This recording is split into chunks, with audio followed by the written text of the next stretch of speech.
Episode की शुरुआत में हमें सैंड विलेज को बताया जाता है, जहाँ पर देदारा गारो को अपने पक्षी से पकड़ा होता है। ये देखकर एक शिनोबी देदारा के ऊपर हमला करता है। देदारा उसे डॉज करता है। फिर लॉर्ड बाकू एक शिनोबी को बोलते हैं, हमला रोक दो, वो लॉर्ड काजिकाई को लग सकता है। तो शिनोबी सभी को आवाज देता है, हमला रोक दो, रुक जाओ। ये सब कांकुरो भी देख रहा होता है और वो बोलता है, उसके इरादे क्या हैं? फिर देदारा गारो को लेकर विलेज के बाहर की ओर जा रहा होता है। ये देखकर कांकुरो बोलता है, ओ विलेज से जा रहा है। फिर देदारा बोलता है, मेरा यार ससुरी इंतजार करते करते थक गया होगा। तो लॉर्ड बाकू बोलते हैं, वो उसे जिंदा लेकर जा रहा है। तो कांकुरो देदारा के पीछे जा रहा होता है। तो लॉर्ड बाकू इसे बोलते हैं, कंकुरो पागलपंती मत कर, पूरी टीम के आने का इंतजार कर। तो कांकुरो बोलता है, तब तक वो चला जाएगा। तो लॉर्ड बाकू बोलते हैं, मैं यूनिट भेजता हूँ, अकेले ज्यादा दूर मत जाना। तो कांकुरो देदारा का पीछा करता है और वो बोलता है, ओ बस गारा को यहाँ लेने आया था। तभी कांकुरो के पास और शिनोबी आते हैं। तो कांकुरो बोलता है, उसे जाने मत दो। तो कांकुरो देदारा को देखता है जो विलेज के बाहर जा रहा होता है। तो कांकुरो बोलता है, उस तरफ वहाँ पहले से हमारी एक टीम है। फिर देदारा विलेज के बाहर आता है और वो सासुरी को बोलता है, मेरा मिशन पूरा हुआ। तो सासुरी बोलता है, तो लेट है, मैंने कहा था मुझे इंतजार मत करवाना।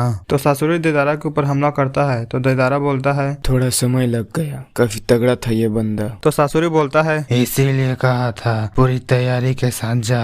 तो देदारा बोलता है, यहाँ का काम हो गया। तो सासुरी बोलता है, सब तैयारी है, काफी टाइम था मेरे पास और मैं तैयारी के साथ आया था, तेरी तरह नहीं। तो देदारा बोलता है, तो चलो यहाँ से निकलते हैं। फिर वे दोनों वहाँ से जाने लगते हैं। तो सासुरी पीछे पलट कर बोलता है, मैं यहाँ कभी वापस नहीं आऊंगा। फिर वे दोनों वहाँ से जाते हैं। फिर हमें कांकुरो और उनके शिनोबी को बताया जाता है जो विलेज के अंदर आने वाले गेट के पास आते हैं। तो कांकुरो उन शिनोबी को रोकता है और वो बोलता है, काफी शांति है, यहाँ एक टीम निगरानी कर रही थी ना, अगर उसने यहाँ लैंड करा होता तो काफी शोर होना चाहिए था, पर यहाँ तो सन्नाटा छाया हुआ है और मैंने यहाँ काफी मैसेज भी भेजे पर कोई जवाब नहीं आया, क्या हुआ है यहाँ? फिर वे आगे आते हैं तो देखते हैं कि वहाँ के सभी शिनोबी मर चुके होते हैं।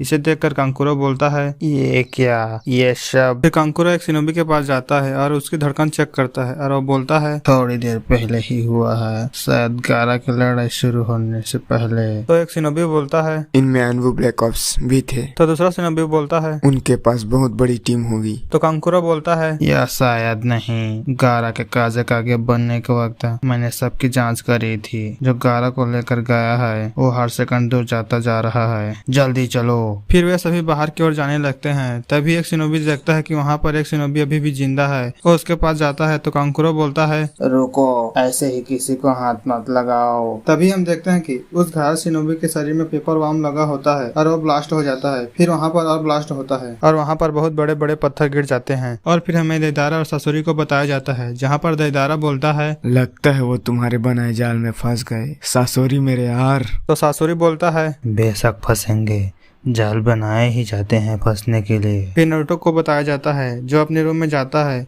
और वो देखता है कि उसके रूम में धूल से भरा पड़ा है। फिर नारुतो उस फोटो को देखता है जिसमें नारुतो, साकुरा, सास्के और काकाशी सेंसेई होते हैं और वो बोलता है, सास्के मैं वापस आ गया और अब मैं तुम्हें वापस लाऊंगा। फिर हमें सैंड विलेज में बताया जाता है जहाँ पर सभी शिनोबी और कांकुरो पत्थर पर दब जाए होते हैं। तभी वहाँ पर लॉर्ड बाकू और उसकी टीम आती है। तो एक शिनोबी बोलता है, नामुमकिन, क्या कांकुरो और उसकी टीम इस जाल में फंस गए? तो लॉर्ड बाकू बोलते हैं, नहीं, मुझे यकीन नहीं होता। और तभी उसमें से कोई निकलता है। तो हम देखते हैं कि कांकुरो अपनी पपेट की मदद से बच जाता है और वो दो शिनोबी को भी बचा लेता है और वो बोलता है, मैं बस दो को बचा सका, ये पूरी तरह से जख्मी है, मेडिकल टीम को बुलाओ। तो लॉर्ड बाकू बोलते हैं, तुम कहाँ जा रहे हो? तो कांकुरो बोलता है, पता नहीं क्या, बेशक गारा के पीछे। तो लॉर्ड बाकू बोलते हैं, तू पागल है, उसने गारा को हरा डाला, तुझे लगता है तू उसे संभालेगा? तो कांकुरो बोलता है, तो क्या हम गारा को ले जाने दे? तो लॉर्ड बाकू बोलते हैं, नहीं, बिल्कुल नहीं, हम पहले उनका ठिकाना ढूंढकर बड़ी टीम लेकर जाएंगे। मुझे नहीं लगता ये माने। सुनो, बस उसका पीछा करना, लड़ाई गलती से भी मत कर लेना। तो कांकुरो बोलता है, हाँ कोशिश करूंगा। फिर कांकुरो आगे जाता है तो देखता है कि वहाँ पर बहुत सारे पैरों के निशान होते हैं। फिर वो सोचता है कि किस तरह पे लोग गारा को ले गए। फिर कांकुरो देखता है कि एक रास्ते में गारा की सैंड गिरी होती है और फिर हमें देदारा और सासुरी को बताया जाता है जहाँ गारा की सैंड थोड़ी थोड़ी गिर रही होती है। फिर कांकुरो उसी रास्ते में जाता है। यहाँ पर हमें लॉर्ड बाकू को बताया जाता है जो बोलते हैं, एक नए यूनिट को अभी कांकुरो के पीछे भेजो और हिडन लीफ को अभी इसकी खबर दो, उन्हें कहो ये एक इमरजेंसी है अभी। फिर लॉर्ड बाकू सोचते हैं। मुझे कुछ ठीक नहीं लग रहा, कुछ होने वाला है। उसके बाद हमें एक सिनोबी को बताया जाता है जो एक पक्षी से हिडन लिप में संदेश भेज रहा होता है। उसके बाद हमें सैंड के लोगों को बताया जाता है जहाँ सभी लोग उदास थे। उसके बाद हमें देइदारा और सासोरी को बताया जाता है जो गारा को ले जा रहे होते हैं और कांकुरो उनके पीछे जा रहा होता है। उसके बाद हमें ककाशी सेंसे को बताया जाता है जो एक बुक को पढ़ रहे होते हैं और ककाशी सेंसे बोलते हैं, मस्त थी, 2 बार पढ़कर भी बोर नहीं हुआ, चलो अब सोया जाए। उसके बाद ककाशी सेंसे बाहर को देखते हैं तो सुबह हो चुकी होती है और वो बोलते हैं, नई टीम की फाइल मैंने अभी तक पूरी नहीं करी, ये तो दिक्कत हो गई। फिर हमें लीफ विलेज में टिमारी को बताया जाता है। फिर वो बाहर आती है तो उसे शिकामारू दिखता है जो उसके रूम के बाहर में खड़ा था और शिकामारू बोलता है, इतनी सुबह क्या कर रही हो, सभी सो रहे हैं अभी।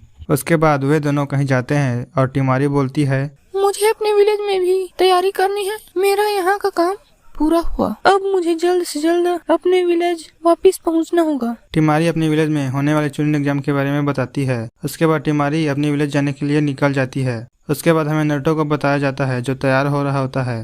उसके बाद हमें साकुरा को बताया जाता है जहाँ साकुरा भी तैयार हो रही होती है। उसके बाद हमें देइदारा और सासोरी को बताया जाता है जो गारा को ले जा रहे होते हैं। तभी वे दोनों एक जगह रुक जाते हैं। तब देइदारा बोलता है, क्या हुआ सासुरी मेरे यार? तब सासोरी बोलता है, मुझे लगा था कोई हमारा पीछा नहीं कर पाएगा। तभी हम देखते हैं कि वहाँ पर कांकुरो पहुँच जाता है। तब सासोरी देइदारा को वहाँ से जाने को बोलता है। तभी कांकुरो 3 स्क्रोल को जमीन में बिछाता है तो उन तीनों स्क्रोल से कांकुरो अपना पपेट निकालता है। क्रो, ब्लैक आंट और सालमेंडर ये 3 कांकुरो के पपेट होते हैं और कांकुरो बोलता है, आखिरी बार कह रहा हूँ, गारा को वापस दे दे। उसके बाद हमें नारुतो और साकुरा को बताया जाता है जो ककाशी सेंसे का इंतजार कर रहे होते हैं। तभी वहाँ पर ककाशी सेंसे आते हैं। तब नारुतो बोलता है, आज हमारी टीम को पहला मिशन मिलेगा, आप जरा भी एक्साइटेड नहीं हो? फिर वे देखते हैं कि संदेश वाला पक्षी होकागे के कैबिन में जाता है।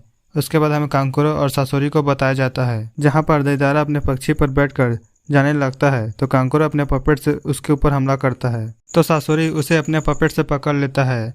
दोस्तों, सासोरी भी एक पपेट मास्टर है, बल्कि सासोरी कांकुरो के पहले से पपेट जुत्सु जानता है और सासोरी बहुत बड़ा पपेट मास्टर है। खैर, इसके बारे में हम आगे और जानेंगे। हम देखते हैं कि सासोरी अपने पपेट वाले पूछ से कांकुरो के पपेट को पकड़ लेता है। इसे देखकर कांकुरो चौंक जाता है। उसके बाद सासोरी अपना कैप निकालता है और वो बोलता है, मुझे इंतजार करना पसंद नहीं, मैं इसे जल्द ही खत्म कर दूंगा। और हमारा एपिसोड यहीं पर समाप्त होता है।